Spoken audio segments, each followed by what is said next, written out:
Ուժեղ քյաբաբի մասին չեմ կարող ոչինչ ասեմ, բայց ձեթոտ պերաշկի ավտոբուսում օրինակ շատ հավանական կարող է տես մի բան լինի։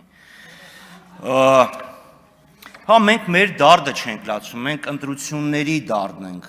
ուզում հոգալ, որովհետև մեկ էլ հանկարծ պատահաբար որոշում կայացվեց։ Բայց խոսքը բովանդակության մասին, երևի կանդրադառնամ մեր բովանդակային քննարկումը սկսի։ Մենք դեռ խոսում ենք հրատապության մասին։ Այսինքն եթե ուժեղ քյաբաբ կամ ձեթոտ պերաշկի այդքան զազելի է հնչում, ձեթոտ պերաշկին, որ հատկապես զզվելի է հնչում, այդ դեպքում պետք է դա շուտ բերել։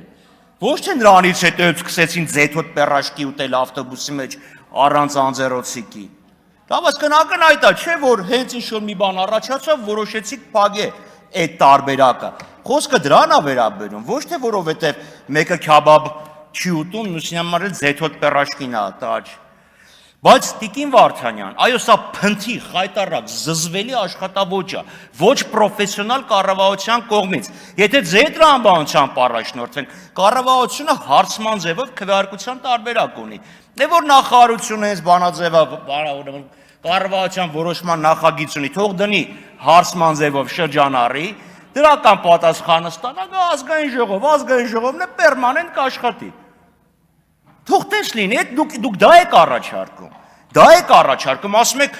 21 թե 22 թվականին բարձրացրեցինք, հիմա հետ ենք բերում, այո, մենք երբ Հայաստան դաշինքի պրեզենտացիան էինք անում, Սևակ Խաչատրյանը դրա մասին հատկապես նշեց,